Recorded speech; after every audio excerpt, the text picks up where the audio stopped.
हरे कृष्णा द्वादश ज्योतिर्लिंग का ये पार्ट 2 है। ऐसा कहा जाता है कि ज्योतिर्लिंग की कथा सुनने मात्र से ही हमारे बहुत सारे पापों से हमें मुक्ति मिल जाती है।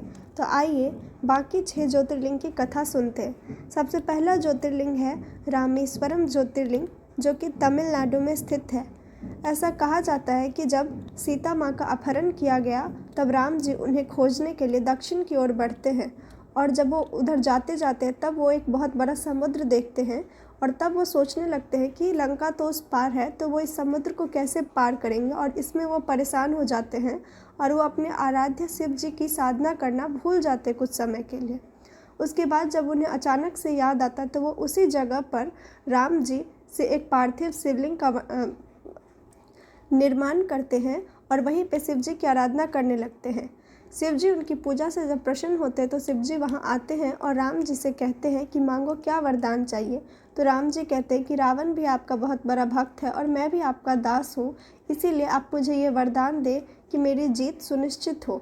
और तभी जाकर भगवान शिव राम जी को ये वरदान देते हैं कि वो विजयी होंगे इस युद्ध में, और तब से ये ज्योतिर्लिंग को रामेश्वरम ज्योतिर्लिंग के नाम से जाना जाता है। दूसरा ज्योतिर्लिंग है नागेश्वर ज्योतिर्लिंग।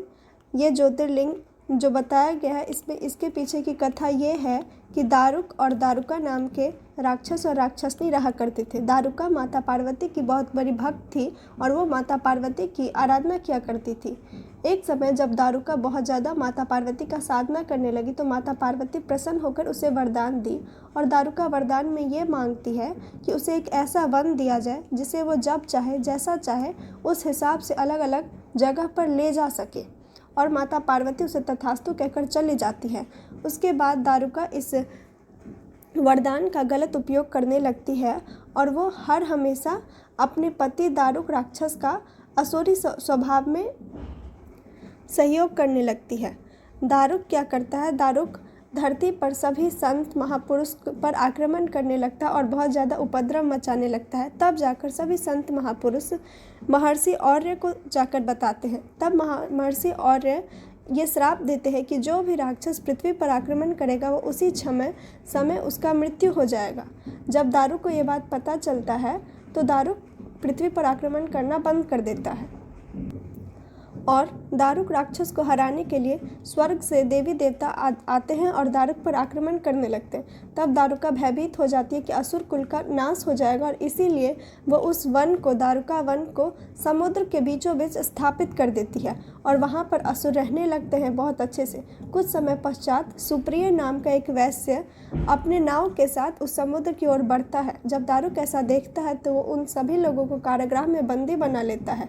सुप्रिय भगवान शिव का बहुत बड़ा भक्त होता है और इसीलिए वो वहाँ पर भी भगवान शिव की आराधना करने लगता है। जब दारुक ऐसा देखता है तो उसे बहुत क्रोध आता है और वो सुप्रिय का वध करना चाहता है। तभी उस समय भगवान शिव उत्पन्न होते हैं और भगवान शिव दारुक का वध करते हैं, और भगवान शिव सुप्रिय को ये वरदान देते हैं कि वो उसी समय उस जगह पर ज्योतिर्लिंग के नाम से, नागेश्वर ज्योतिर्लिंग के नाम से स्थापित होंगे।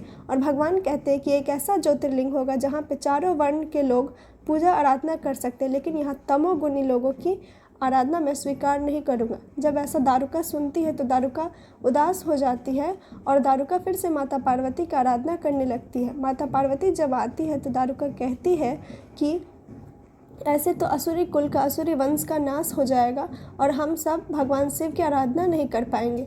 इसीलिए तब जाकर माता पार्वती भगवान शिव से ये आग्रह करती है कि असुरी लोगों को भी वहाँ पर नागेश्वर ज्योतिर्लिंग में वो उनकी पूजा कर सकें। तब से जाकर के ये ज्योतिर्लिंग पे कहा जाता है कि जब भी किसी लोग जो भटक गए हैं, जो भूल गए अपना सच्चाई का मार्ग, वो इस जगह पर आकर के अपने सच्चाई वाले मार्ग को भी पा सकते हैं। नागेश्वर ज्योतिर्लिंग नारी शक्ति का प्रतीक है कि कैसे दारुका पूरे असुरों का बाद में असुर वंश को बर्बाद होने से बचाती है। हमारा तीसरा ज्योतिर्लिंग आता है काशी। काशी के नाम सुनते ही महादेव के भक्तों के मुख पर मुस्कान आ जाती है, और काशी को अविनाशी नगरी भी कहा जाता है। इसके पीछे की कथा ये है कि परम ब्रह्म जो निर्गुण है वो एक सगुण रूप लेते हैं जो कि शिव का रूप धारण करते हैं, और शिव ही पुरुष और स्त्री शक्ति में विभाजित हो जाते हैं। पुरुष शक्ति को शिव कहा जाता और स्त्री शक्ति को शक्ति कहा जाता, और ये शिव और शक्ति मिल करके प्रकृति और पुरुष की संरचना करते हैं जिससे कि एक अच्छी सृष्टि का संरचना हो सके। पुरुष जो है वो स्वयं श्री हरि विष्णु ही हुआ करते हैं और एक अच्छी सृष्टि की संरचना करने के लिए वो फिर से निर्गुण जो शिव है उनकी आराधना करने लगते हैं। और तपस्या करने के लिए पुरुष और प्रकृति को कोई भी ऐसा स्थान अच्छा नहीं मिलता है। तब जाकर वो शिव जी से आराधना करते हैं और शिव जी पंचक्रोशी नगर का निर्माण करते हैं जो कि आकाश में निर्माण करते हैं। और वहीं पे पुरुष और प्रकृति साधना करने लगते। इतने वर्षों की साधना में श्री हरि विष्णु के शरीर से बहुत ज़्यादा श्वेत की जलधारा बनने लगती है। जब श्री हरि तपस्या से वापस आते हैं तो वो इतनी बड़ी जलधारा आकाश में देखकर आश्चर्यचकित हो जाते हैं और आश्चर्य से अपना सिर हिलाते, जिस कारण से उनके कान से एक मणि गिरती है और इसीलिए उस जगह को मणिकर्णिका घाट के नाम से जाना जाता है। इतनी ज़्यादा श्वेत से जलधारा बनने के कारण वो नगरी जो होती है वो डूबने लगती है और तब जाकर जो निर्गुण शिव हैं वो जल में डूबने से बचाने के लिए उस नगरी को त्रिशूल पर धारण कर लेते। इसीलिए काशी को अविनाशी नगरी कहा जाता है कि कभी भी किसी भी समय में प्रलय आता है तो काशी नगरी का भगवान स्वयं रक्षा करते हैं। काशी नगरी एक ऐसी नगरी है जो कि भगवान शिव ने स्वयं ही निर्माण किया था। आइए अब हम त्र्यंबकेश्वर ज्योतिर्लिंग की कथा सुनाते हैं। त्र्यंबकेश्वर ज्योतिर्लिंग एक ऐसा ज्योतिर्लिंग है जहाँ पे ब्रह्मा, विष्णु और महेश ये तीनों की साथ में पूजा अर्चना की जाती है।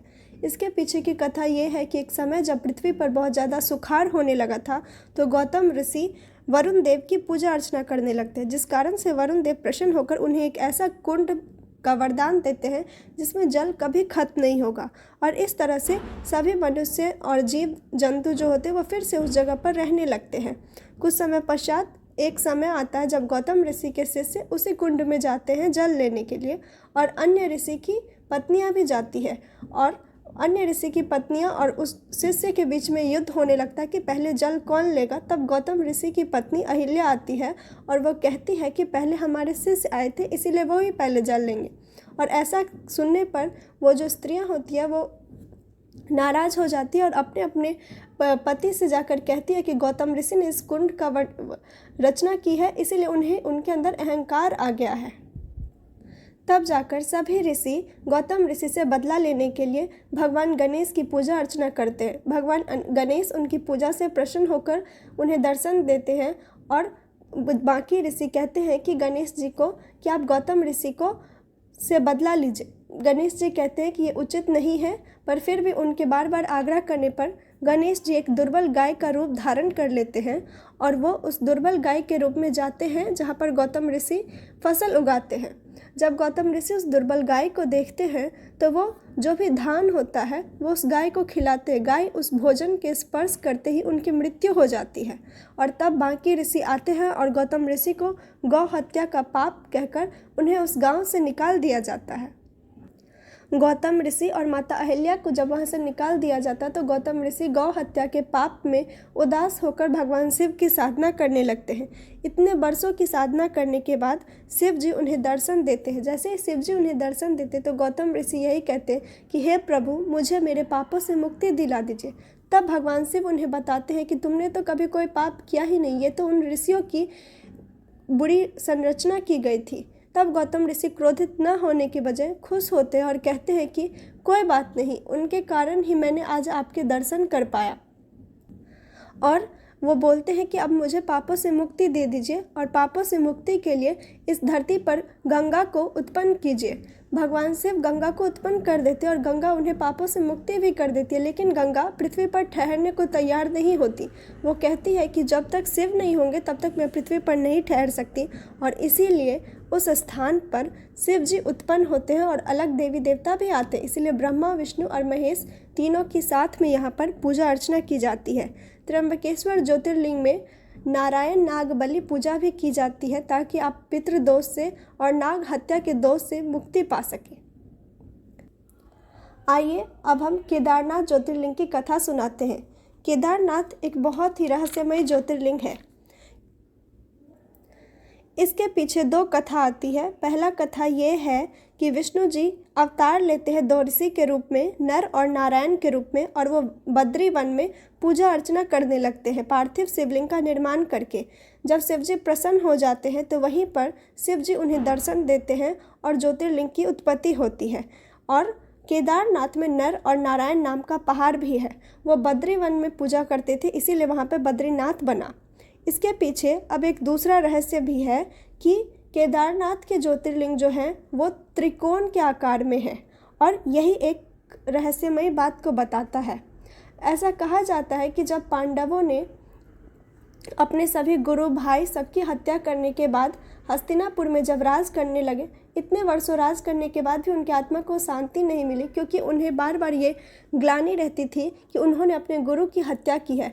तब जाकर वो ऋषि वेदव्यास के पास जाते हैं और उनसे कहते हैं कि उन्हें इस ग्लानि से मुक्ति चाहिए। वो कहते हैं कि आप शिव जी की अर्चना करिए, वो आपको इस पापों से मुक्ति दिला सकते हैं। भगवान शिव उन्हें दर्शन नहीं देना चाहते थे, इसीलिए भगवान शिव काशी में चले जाते हैं। पांडव उन्हें खोजते खोजते काशी में आते हैं और भगवान शिव फिर वहां से जाकर हिमालय पर आ जाते हैं। पांडव फिर हिमालय पहुंचते और भगवान शिव उन सभी से छुपने के लिए एक बैल का रूप धारण कर लेते और गाय के झुंड में आकर रह जाते हैं। भीम पता लगाने के लिए 2 पर्वत के बीच में अपना पांव रख देते, जिस कारण से अलग अलग जो जानवर थे वो उस पांव के बीच से निकल जाते, पर बैल उस पांव के बीच से नहीं निकलता, और वो समझ जाते हैं कि यही शिव है जो कि भेष बदल लिए हैं। परंतु शिव जी फिर भी पांडवों को दर्शन नहीं देना चाहते थे, इसलिए वो पृथ्वी में धंसने लगते हैं, जिस कारण से भीम जो होता है वो उस बैल के पीछे हिस्से को पकड़ लेते हैं। और इसीलिए ऐसा कहा जाता है कि केदारनाथ में जो ज्योतिर्लिंग है वो बैल का पिछड़ा हिस्सा है, और जो मुख था वो पशुपतिनाथ का कहलाया जाता है। और वो बैल का अलग अलग पृथ्वी पर जो निशान होता है, जिससे पंच प्रयाग की उत्पत्ति होती है। इसीलिए केदारनाथ का ज्योतिर्लिंग सबसे अनोखा है और सबसे रहस्यमयी माना गया है। आइए अब जानते हैं सबसे आखिरी ज्योतिर्लिंग के बारे में, जो कि ज्योतिर्लिंग है घुश्मेश्वर ज्योतिर्लिंग। इसके पीछे की कथा ये है कि सुदेहा और सुधर्मा नाम के ऋषि और उनकी पत्नी रहा करते थे एक जगह। वो बहुत ज़्यादा शिव जी की आराधना करते थे, लेकिन उनके पास कोई संतान नहीं था, जिस कारण से एक समय आने पर सुदेहा सुधर्मा से कहती है कि मैं आपको कोई भी संतान नहीं दे सकती, इसीलिए आप मेरी बहन घुश्मा से विवाह कर लीजिए। और बहुत मना करने के बाद भी वो उनका विवाह, सुधर्मा का विवाह घुश्मा से करवा देते। कुछ समय पश्चात एक अच्छा पुत्र उत्पन्न लेता है, और वो पुत्र भी शिव जी की बहुत ज़्यादा आराधना करने लगता है। वो पुत्र और उसके विवाह हो जाता है, और पुत्र और पुत्रवधू साथ रहने लगते हैं, और इस तरह से घुश्मा की गरिमा और बढ़ने लगती है। जब सुधर्मा घुश्मा से अत्यंत प्रेम करने लगते हैं तो सुदेहा को ईर्ष्या होने लगता है, और वो इसका बदला लेना चाहती है, और इसीलिए वो उस पुत्र का हत्या कर देती है। और उसी हत्या को वो जो मांस रहता है उस सबको बांध कर उस नदी किनारे बहा देती है। घुश्मा शिव जी की बहुत ज़्यादा आराधना करती रहती है, और वो प्रतिदिन 101 पार्थिव शिवलिंग का निर्माण करके उसकी पूजा अर्चना करके उसी नदी के तट पर बहाया करती है।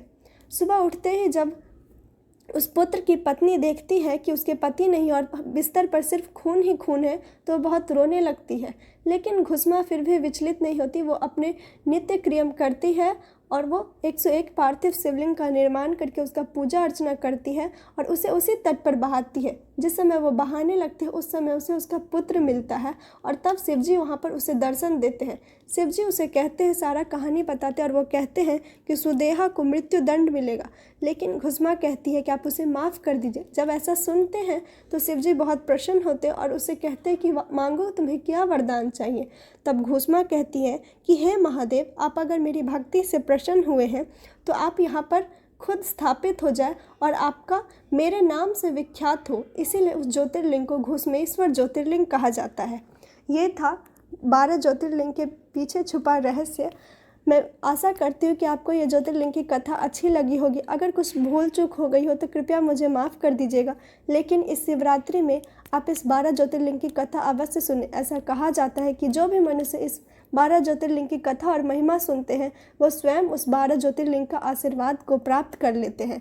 और 12 ज्योतिर्लिंग से जुड़ा आदि शंकराचार्य जी के द्वारा जो निर्माणित एक स्तोत्र है, आप उसे भी शिवरात्रि के दिन सुन सकते हैं। आपको अगर ये वीडियो अच्छा लगा हो तो लाइक करें, शेयर करें और सब्सक्राइब करें। धन्यवाद। हर हर महादेव।